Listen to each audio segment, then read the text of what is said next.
கண்ணாடி வீட்டுக்குள்ள இருந்து கல் எறியக்கூடாது அப்படின்னு வேற பழமொழி சொல்லியிருப்பேன். நாகரிகம் கருதி சொல்லவில்லை. அது ஒரு சினிமால வந்த பழமொழி தான். இல்ல தலைவரே, என்னன்னா அவர் ஓட்டர் ஐடியா அவர் காமிக்கிறார்ல, அவருக்கு இது பேசிக் கூட தெரியாமையா காமிப்பாரு. இந்த ஓட்டர் ஐடியை காமிச்சா சொல்லிடுவாங்க டேட்டா. நமக்கெல்லாம் எதுவுமே தெரியாது அப்படின்னு அரசியல்வாதிகள் ரொம்ப காலமா நம்பினுக்கிறாங்க. அப்ப அந்த சோசியல் மீடியாலாம் கிடையாது. அதனால நம்ம டபுக்குன்னு இந்த மாதிரிலாம் ஒரு பதில் கொடுக்க முடியாது. தொட்டு அவங்க பேசுறது மட்டும் தான் பத்திரிகையில வரும். நாம பேசுறதெல்லாம் யார் கேட்பாங்க? இப்ப எல்லாரும் பேசினுக்கிறோம்ல, டக்குன்னு பதில் குத்துனுக்கிறோம்ல. ஆனா அவங்க இந்த பதிலெல்லாம் படிக்க மாட்டாங்க. ஏன்னா டென்ஷன் ஆயிரும். அரசியல்வாதிகள் எல்லாம் அந்த படிச்சாங்கன்னா, ஐயோ நம்ம வண்டவாளத்தை இப்படி தண்டவாளத்துல ஏத்துறாங்களா அப்படின்னு அந்த அட்மின்லாம் சொல்லிடுறாங்க. அதெல்லாம் விடுங்க சார், அதெல்லாம் பார்க்காதீங்க சார் அப்படின்றாங்க போல.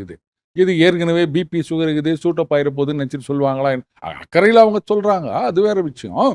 இதெல்லாம் படிச்சாங்கன்னா அதுக்கப்புறம் யாரும் இந்த மாதிரிலாம் கருத்து சொல்ல மாட்டாங்க. இதுதான் நான் நினைக்கிறேன். என்னுடைய ஒரு தாழ்மையான வேண்டுகோள். தயவு செஞ்சு நீங்க ட்வீட் போட்டீங்கன்னா அந்த கமெண்ட்ல வந்து கழுவி ஊத்துறதுக்குனே ஒரு கும்பல் இருக்குது. அதெல்லாம் நீங்க கொஞ்சம் படிச்சீங்கன்னா நாட்டு நடப்பு என்ன, உண்மை என்ன, ப்ரொசீஜர்னா என்ன அப்படின்றதெல்லாம் தெரியும்.